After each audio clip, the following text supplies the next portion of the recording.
नमस्कार, मैं जितेंद्र चतुर्वेदी। सबसे पहले तो आप सभी से आग्रह है कि अगर मतांतर से नहीं जुड़े हैं तो जुड़िए, वीडियो को लाइक कीजिए और साझा करना मत भूलिए।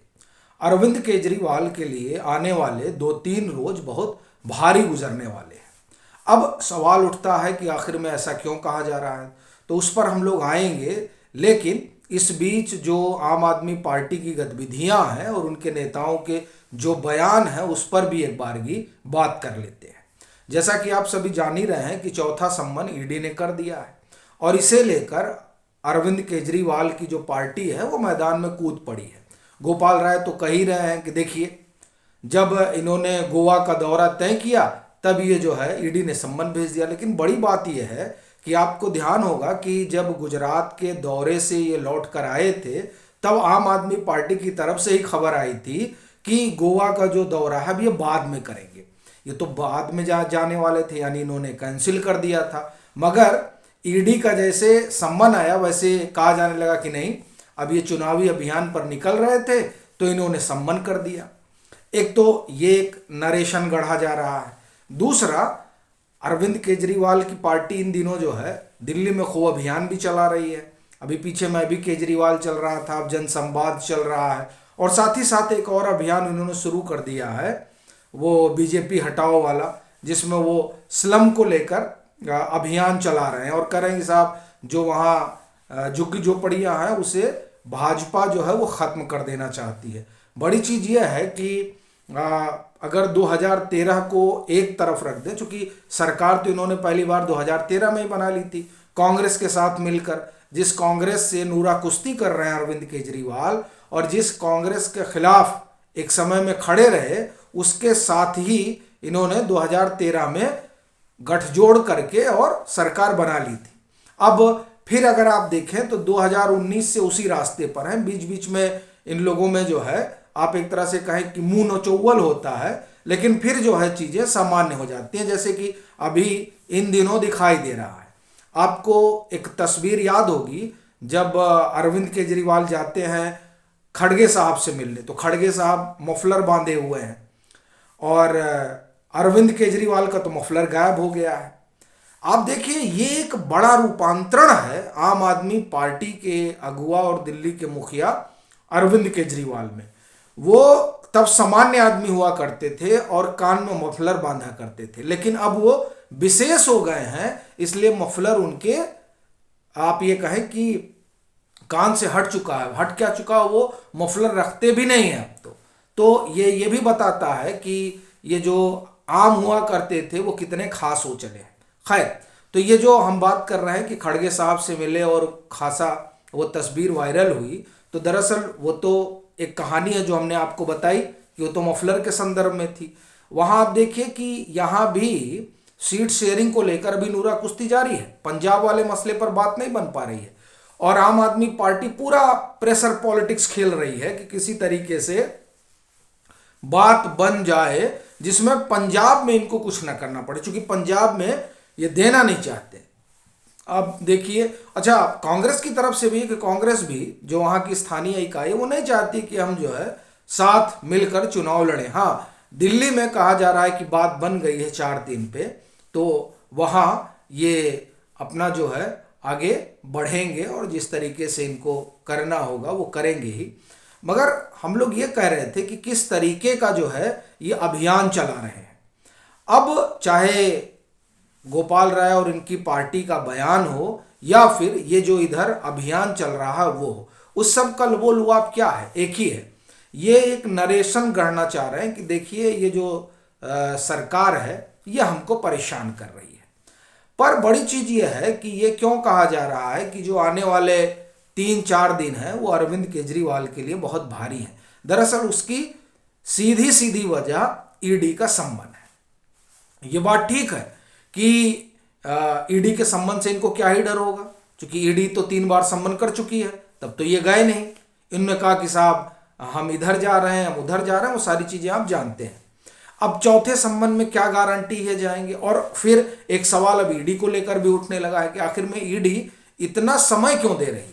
अच्छा, ये अकेले नहीं है, हेमंत सोरेन वाले मसले में भी यही हुआ है। साथ साथ सम्मन जा चुका, लेकिन हेमंत सोरेन भी जो है आने का नाम ही नहीं ले रहे। एक तरह से कहें कि इन लोगों के कान पर जूं तक नहीं रेंग रहा है कि साहब ईडी का सम्मन है तो जाना चाहिए।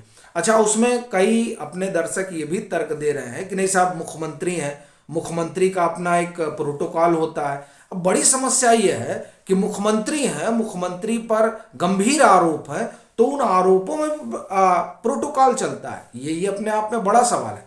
अच्छा, हेमंत सोरेन को आप अलग रख दीजिए, तो अरविंद केजरीवाल की क्या स्थिति परिस्थिति है, ये अपने आप में बड़ा सवाल है। देखिए, अरविंद केजरीवाल कह रहे हैं कि हमको सम्मन इसलिए भेजा जा रहा है क्योंकि ईडी गिरफ्तार करना चाहती है।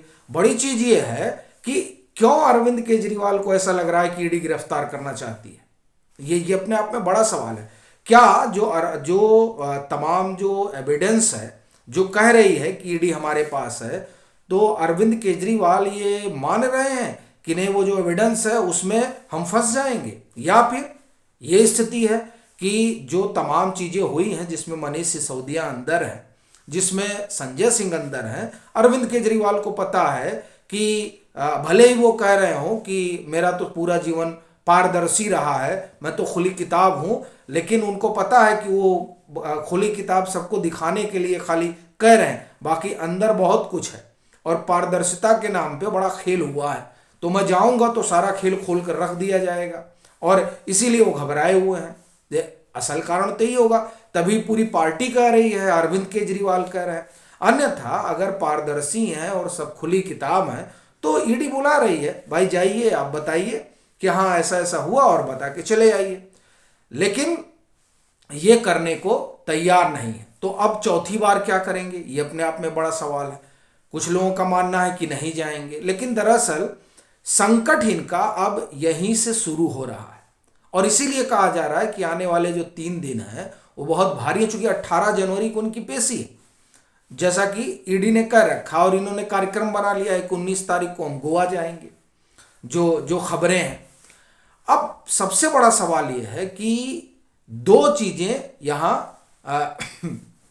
संभावना दिखाई दे रही है जो अब होगी, और जो 2 चीजें हैं वो क्यों ऐसी संभावना दिखाई दे रही है उसको मैं आपको बताता हूं। देखिए, 2 चीजें क्या है कि ये नहीं जाते हैं तो ईडी के पास कोई दूसरा विकल्प नहीं बचेगा, चूंकि आम आदमी पार्टी को आरोपी बनाए जाने की जो तमाम कोशिशें हैं ईडी की, उसको अमली जामा पहनाने के लिए वो आप देखिए कि कोषाध्यक्ष से बातचीत कर चुके हैं। अब वो चाहते हैं कि अरविंद केजरीवाल भी कुछ बताएं। अब अगर अरविंद केजरीवाल सहयोग नहीं करते हैं तो वो जो है हो सकता है कि आने वाले दिनों में, जिसकी चर्चा भी खूब है, कि आरोप पत्र दाखिल कर सकते हैं। मुझे लगता है पिछले 2 महीने में इस पर 2 से 3 बार खबर आ चुकी है ईडी के हवाले से, मतलब सूत्रों के हवाले से लोग बता रहे हैं कि ईडी ऐसा कह रही है कि आरोप पत्र ये दाखिल करने जा रहे हैं। अब अगर आम आदमी पार्टी पर आरोप पत्र दाखिल हो जाता है तो यह अरविंद केजरीवाल के लिए सबसे भारी संकट होगा, और यह संकट 2 तरफा होगा। क्यों 2 तरफा होगा? देखिए, एक तो अरविंद के, अगर आम आदमी पार्टी आरोपी बनती है, चार्जशीट दाखिल हो रहा है, तो अरविंद केजरीवाल उसके संयोजक है, और उस लिहाज से ईडी फिर इनको सम्मन नहीं भेजेगी, फिर ईडी आएगी और इनको लेकर जाएगी। ये सीधा जो है ईडी के पास इस तरीके का, आप कहें कि चूंकि जो पीएमएलए कानून है उसमें इस तरह का आप ये कहें कि ईडी के पास अधिकार है आरोपी बनने की स्थिति में, यानी आम आदमी पार्टी के। एक तो यह है। दूसरा क्या है, आम आदमी पार्टी आरोपी बनेगी तो जिस पार्टी के लिए अरविंद केजरीवाल आप कहें कि उत्तर दक्षिण पूर्व पश्चिम सब एक किए रखे हैं, वो पार्टी आरोपी बनेगी, तब तो फिर चुनाव आयोग का डंडा लटकेगा उसके ऊपर कि क्या करना है इसको, चूंकि पार्टी है और पार्टी पर आरोप बड़ा संगीन है। तो ये दोनों ही स्थितियां जो है अरविंद केजरीवाल के लिए बड़ी समस्या की हो जाएंगी। अच्छा, ये परिस्थितियां पैदा होंगी, ये ऐसा इसलिए संभव माना जा रहा है क्योंकि ये जनवरी है, इस जनवरी में 3 महीने पूरे होने जा रहे हैं। कौन से 3 महीने? 31 अक्टूबर को ऑर्डर आया था जब मनीष सिसोदिया की जमानत याचिका खारिज हुई थी। नवंबर बीत चुका है, दिसंबर बीत चुका है, जनवरी आधा बीत चुका है, यानी अब जो है 15 दिन शेष बचे हुए हैं। और अब अगर इन 15 दिनों में कुछ नहीं होता है तो जनवरी जैसे खत्म होगी, 1 फरवरी को मनीष सिसोदिया की बेल पिटीशन लग जाएगी, क्योंकि उनको सुप्रीम कोर्ट ने कह रखा है कि अगर 6 से 8 महीना, जो कि ईडी ने कहा था कि 6 से 8 महीने में हम खत्म कर लेंगे ट्रायल, अब यहां शुरू ही नहीं हो रहा है, तो स्वाभाविक बात है वो जो है अरविंद केजरीवाल के जो नवरत्नों में शुमार है मनीष सिसोदिया, वो तुरंत जो है इसके लिए बेल पिटीशन डालेंगे और संभावना है कि उनको बेल मिल भी जाएगी, क्योंकि अगर 3 महीने में इधर ईडी ने कुछ किया ही नहीं, कोई प्रोग्रेस ही नहीं है, तो सुप्रीम कोर्ट के पास कोई ग्राउंड बचेगा नहीं कि नहीं हटाइए, अब जाइए आप। यानी कि अब दबाव ईडी पर भी है कि कुछ आप अगर इस मामले में आगे नहीं बढ़ते हैं तो इनकी जो साख अभी तक बनी हुई है उस साख पर भी जो विपक्षी खेमा है वो सवाल उठाने लगेगा, क्योंकि आप जान लीजिए जैसे ही मनीष सिसोदिया को बेल मिलती है वैसे ही ईडी जो है वो कटघरे में आकर खड़ी हो जाएगी। और आप अगर देखें तो पिछले 1 साल से तो बाकायदे मुहिम ही चल रही है ईडी को लेकर। पहले डायरेक्टर को लेकर मुहिम चली, एसके मिश्रा को, फिर उसके बाद में यह हुआ कि नहीं ईडी का जो डायरेक्टर है उसको उसके लिए प्रोसीजर होना चाहिए उसकी नियुक्ति का, फिर ये हुआ कि साहब ईडी का दुरुपयोग हो रहा है, पीएमएलए एक्ट को लेकर जो है सुप्रीम कोर्ट में बात पड़ी हुई है। यानी कुल मिलाकर ये है कि अब अगर ईडी कुछ नहीं करेगी तो दरअसल उसी के लिए समस्या बढ़ जाएगी इस मामले में, और इस मामले में बढ़ेगी तो आप जान ही रहे कि अरविंद केजरीवाल तो इस विधा के माहिर हैं कि कैसे जो है चीज़ों को अप्रोप्रिएट किया जाए और बताया जाए कि हमको परेशान किया जाए। जैसे आप देखें कि दिल्ली में अभियान चल रहा है, तो इसीलिए मुझे लगता है कि ये जो आने वाले 3-4 रोज हैं वो अरविंद केजरीवाल के लिए बहुत भारी हैं, ईडी के लिए भी हैं। ईडी क्या करेगी वो उसे भी तय करना होगा, क्योंकि ईडी को लेकर जो एक विपक्ष में रायशुमारी है वो भले ही पॉलिटिकल रायशुमारी हो, लेकिन वो ईडी पर चिपक सकता है और वैसे चिपकाया जा ही रहा है। तो इस वजह से अगर आप देखें तो दोनों के लिए जो है ये 3-4 दिन का समय बड़ा महत्वपूर्ण हो जाता है। आपकी क्या राय है ज़रूर साझा करिएगा। मतांतर से नहीं जुड़े हैं तो जुड़िए, वीडियो को लाइक कीजिए और खूब शेयर कीजिए।